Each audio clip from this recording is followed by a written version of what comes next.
This has completely replaced that real life research for a lot of people.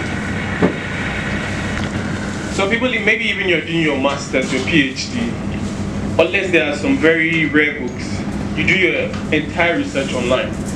You can see that digital technology is completely merging with all the things that we do, and in some cases it's even replacing them. So, by the end of this presentation, we at least want you people to go home knowing why these digital skills are important, why you should learn them, what you can achieve with them, and also you need to know how you can acquire these digital skills and how you can explore a lot of the options you have. Then, when you acquire these skills, you need to know how to apply them. If you have a skill and you don't use it, there is really no difference between you and someone that doesn't have the skill. And then finally, we're going to give you some examples of people that have acquired the skills and are using them very productively. So, why digital skills? I think this question answers itself.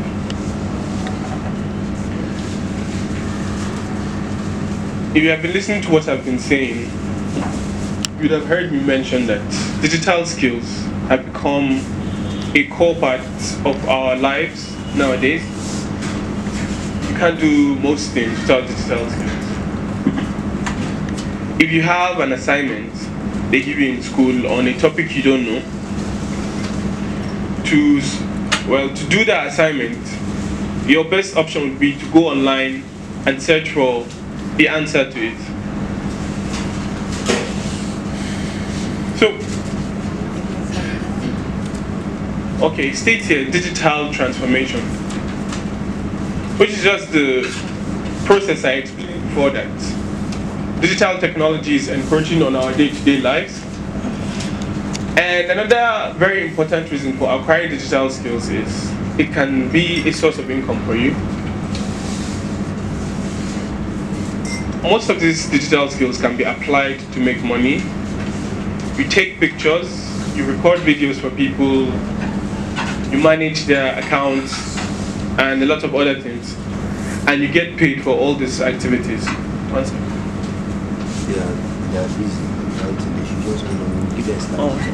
Pay attention.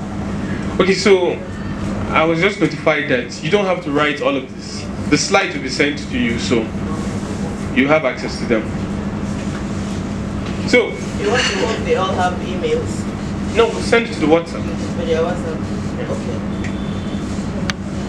Okay. Okay. I was saying digital skills can be a source of income. Who here can give me an example of a job that, well, it's based on a digital skill? I've given you one: photography,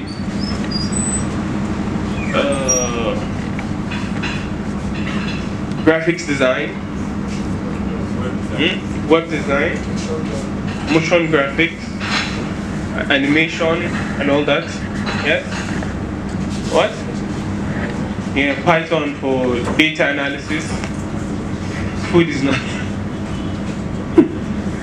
Any other example? Yes, product design. The girls don't know any digital copywriting. Yes, that's a good example. Okay, and so on. We are giving a lot of these examples. And the good thing that you're the ones that gave these examples yourself, which means you probably know that these are jobs that people get paid good money for. Some people get paid like large amounts of money. Like product design now, it's a full-time big work.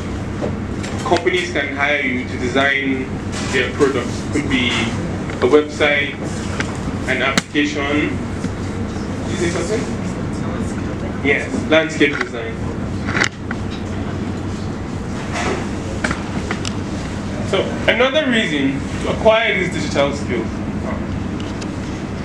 even if you already have a current job or profession, you can always improve your business with digital skills. If you sell something, you can go a step further and get an online store, which is like a website, a social media account, and so on, where you can get more customers. Yes? Does anybody here do any business? Do you sell something? Do you buy something? You have to do one of them. It's either you sell or you buy, or both of them. Nobody? You have never bought anything. Okay, you sell it. What? You sell this and anytime. So do you sell online? Exactly.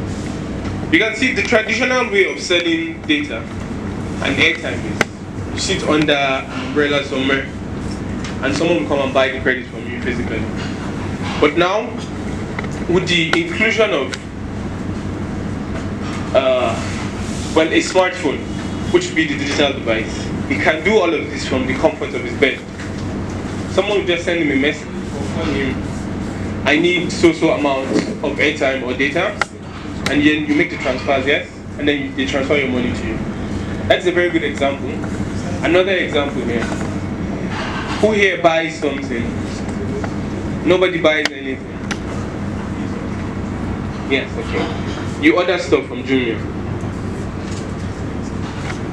Instead of having to go to a Jumia shop, you can just place the order online, make your payments, and receive your product. One more example from this side. What? Yes. That do businesses, like selling clothes, shoes. Yeah.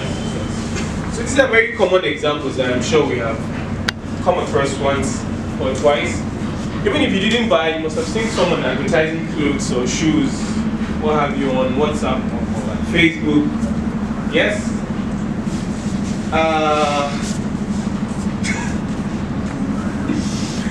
You have to say something once in a while. Have you ever come across any advertisement for shoes, bags, clothes? Yes. So that is an example of the use of digital technology. Most of them, maybe they have a shop, maybe they don't, but placing ads on WhatsApp, Facebook is an added advantage for them. Whether you have your shop or not, you can always sell online. So, digital skills gives a competitive advantage. There is always the added bonus of using digital skills. If 4 of you are selling stuff now, you all have shops. Let's use the example of a brother here that sells airtime online. He could still have people working shops for him, selling airtime in real life. And he definitely has competition. One person is selling here, another person is there, another person is here. He's sharing the customers in that vicinity, and he also has access to other customers online. You can see the very obvious competitive advantage in that scenario. He's making money with these people, and he has his own other customers online. So, digital skills provide new strategies and approaches to work. This also explains what I just said. Traditionally, most buying and selling occurs in the market, in a shop, all those physical locations like that. But with the advent of digital technology, you can take all those shops online. You can choose to have your physical shop or eliminate it completely and take it to an online market. This could be WhatsApp, a website, Facebook, Instagram, YouTube, and so on. So digital technology, it always improves whatever you add it to. And this is not to say there is no disadvantage to it, no. But the advantage of it greatly outweighs whatever disadvantage you find in it. So how do we develop or improve these digital skills?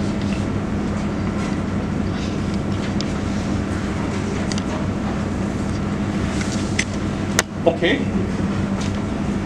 The most important way to improve or acquire digital skills is to learn them on your own. And this is also done by using these digital skills. If you want to learn on your own, you pick up your laptop or your phone, you search for YouTube videos, PDFs, what else? Websites and so on, to start learning on your own. But you can see that even in learning on your own, you are using a digital tool. Another way to acquire the skills would be attending workshops. I think some people organize paid workshops, like someone mentioned Python. I know of people that organize seminars, trainings, so on for maybe a week or two. They'll say they'll teach you how to use Python or whatever programming language it is. Some say they'll teach you how to trade. I'm sure you've heard of cryptocurrencies, forex, and so on. Yes, this is just their aspect of digital economy. So a lot of these workshops exist. Some are free, some are paid.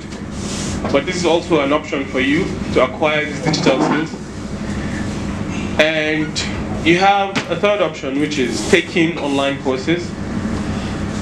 You know, a lot of these online universities, you have Udemy, Coursera, maybe even YouTube. I think YouTube has some paid courses nowadays.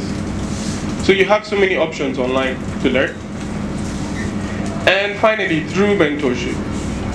This is the traditional way of learning anything. You attach yourself to someone that already has that knowledge, and then you learn from them. You want to become, let's say, a mechanic, you attach yourself to someone that has already been doing the job for years, you learn from him. I think in the olden days, even before they had universities, if you want to learn to become a doctor, you go and work under a doctor. You learn his trade and so on.